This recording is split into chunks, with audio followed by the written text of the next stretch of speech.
یہ علامہ اقبال کی one of the best نظموں میں سے ایک ہے. جب کبھی آپ مایوس ہوں تو یہ نظم پڑھ لیجئے گا. علامہ اقبال نے کرن سے سمجھانے کی کوشش کی ہے کہ امید پھیلاؤ. سورج نے دیا اپنی شعاؤں کو یہ پیغام، دنیا ہے عجب چیز، کبھی صبح کبھی شام. مدت سے تم آوارہ ہو پنہائے فضا میں، بڑھتی ہی چلی جاتی ہو بے مہر یہ ایام. نے ریت کے ذروں پہ چمکنے میں ہے راحت، نے مثل صبا طواف گل و لالہ میں آرام.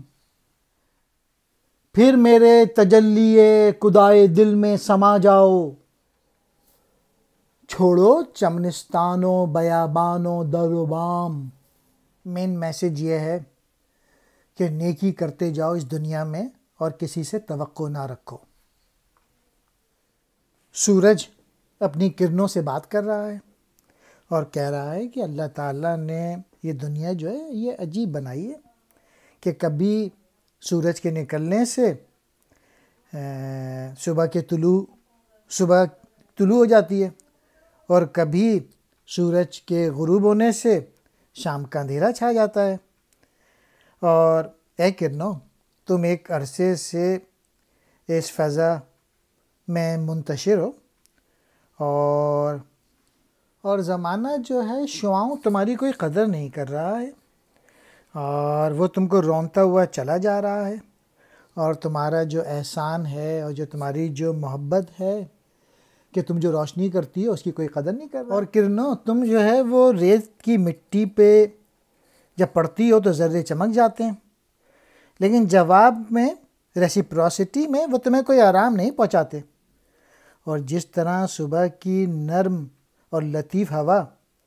پھولوں کو کھلانے کے لیے گلاب کے پھولوں کے پھیرے لیتی ہے، لیکن اس احسان کے بدلے وہ صبا کو آرام تک بھی نصیب نہیں ہوتا، اس طرح تمہارے احسان کا بھی کوئی بدلہ نہیں ہے جو تم احسان کرتے ہو. سورج کہتا ہے آخری شعر میں، تو میری کرنوں اب ایسا کرو کہ جب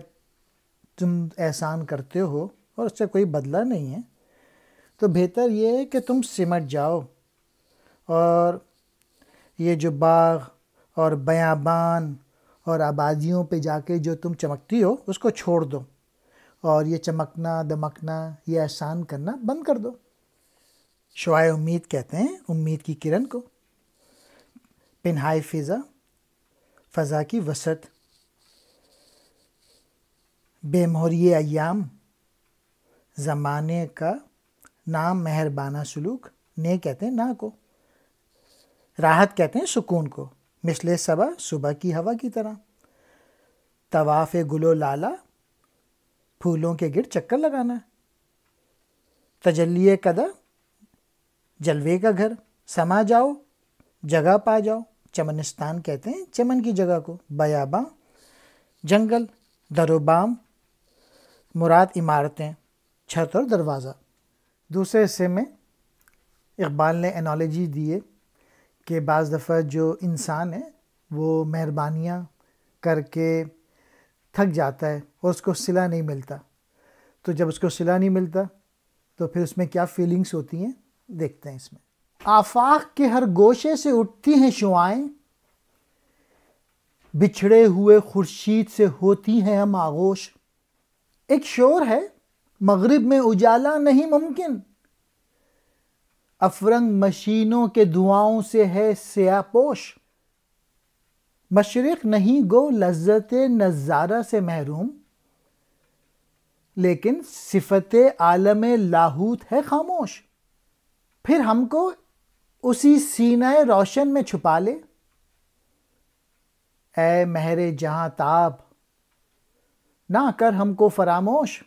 جب سورج نے کرنوں سے کہا کہ یہ تم چمکنا چھوڑ دو تو اس کا نتیجہ یہ ہوا کہ جو تمام کرنیں تھیں انہوں نے چمکنا چھوڑ دیا، اور کائنات کے ہر کونے سے وہ اٹھیں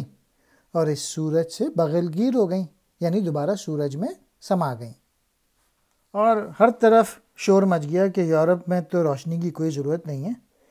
کیونکہ مشینوں نے، دھواؤں نے یورپ کی فضا کو سیاہ لباس پہنا لیا ہے، یعنی سورج کی کرنیں جو ہیں وہ دھوئیں کی موٹی چادر کو چیر کر زمین تک کیسے پہنچیں گی؟ ہاں، لیکن جو مشرق والے ہیں ان میں ابھی ایمان باقی ہے، ان میں نظارے کی لذت باقی ہے، لیکن وہ ایکشن نہیں کر رہے، وہ ایگزیکیوٹ نہیں کر رہے، وہ عمل نہیں کر رہے۔ اور جس طرح عالم بالا خاموش ہے، اسی طریقے سے مشرق بھی خاموش ہے ناعمل ہونے کی وجہ سے۔ اور اس مایوسی میں ساری شعاعیں جو ہیں وہ سمٹ کر سورج میں آ گئیں، اور سورج سے کہنے کی ہمیں بھول مت، اور ہمیں سمٹ کر دوبارہ اپنے روشن سینے میں بند کر لے، کیونکہ ایسی دنیا میں چمکنا بیکار ہے کہ جہاں پہ آپ صرف دیتے ہی رہیں اور کوئی صلہ نہ ملے۔ آفاق کہتے ہیں افق کی جمع کائنات، ہر گوشے، ہر کونے۔ شعاعیں کہتے ہیں کرنوں کو۔ خورشید یعنی سورج، ہم آغوش گلے ملنا،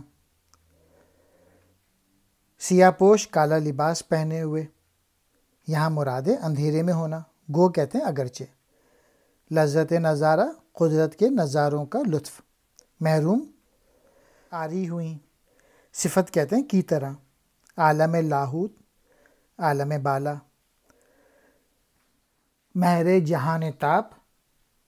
دنیا کو روشن کرنے والا سورج۔ فراموش، بھول جانا۔ اس تیسرے حصے میں اقبال نے میسیج دیا ہے کہ اپنی ذات سے دنیا کو فائدہ دیتے جاؤ، لوگوں کو دیتے جاؤ، گیو، اور کوئی صلہ کی توقع نہ رکھو۔ اور اس کی مثال خود اقبال ہیں، اس پوئٹری کے ذریعے ہم سب کو مالا مال کر کے چلے گئے۔ ایک شوخ کرن، شوخ مثل نگاہ حور، آرام سے فارغ صفت جوہر سیماب، بولی کہ مجھے رخصت تنویر عطا ہو، جب تک نہ ہو مشرق کا ہر ایک ذرہ جہاں تاب، چھوڑوں گی نہ میں ہند کی تاریک فضا کو، جب تک نہ اٹھیں خواب سے مردان گراں خواب، خاور کی امیدوں کا یہی خاک ہے مرکز،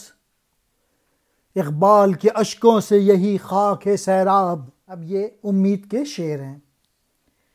کروڑوں لوگوں میں کوئی ایک لیڈر اٹھتا ہے یا کوئی ایک عظیم شاعر اقبال پیدا ہوتا ہے۔ انالوجی دیے شعا کی کہ ایک کرن کہتی ہے جو کہ جنت کی حور کی طرح تھی، شوخ، اور پارے کی تڑپ موجود تھی اس کے اندر۔ اس نے کہا ہمیں بھی اپنی زندگی اس کرن کی طرح گزارنی چاہیے، کہ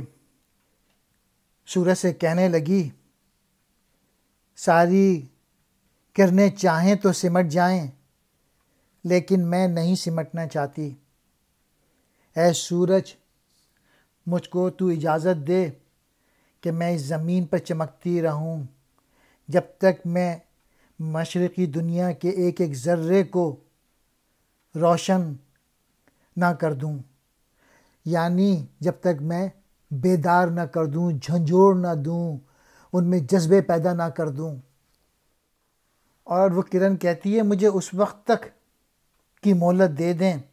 جب تک کہ میں ہندوستان، پاکستان، بنگلہ دیش،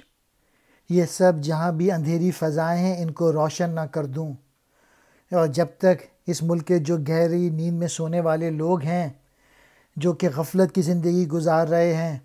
ان کو میں بیدار نہ کر دوں، انہیں ترقی کی راہ پہ نہ چلا دوں، ان میں خود ہی پیدا کرنے کا جذبہ پیدا کر دوں۔ اور یہ جو مٹی ہے یہ علامہ اقبال کے آنسوؤں سے سیراب ہو چکی ہے، اور اس میں اب امیدوں کے پودے لگائے جا سکتے ہیں، اور ایک شاعر آ گیا ہے جس نے ہوپ دے دی ہے، خود ہی کا کانسیپٹ دے دیا ہے کہ اپنی صلاحیتیں بڑھاؤ۔ شوخ کرن یعنی چنچل کرن، مثل نگاہ حور جنت کی عورت کی نگاہ کی طرح، صفت کہتے ہیں مانند، جوہر سیماب پارے کی بے قراری، رخصت تنویر روشنی پھیلانا، عطا ہو اجازت ہو، جہان تاب دنیا پہ چمکنے والا، ہند ہندوستان، تاریک اندھیری سیاہ، خواب سے اٹھنا نیند سے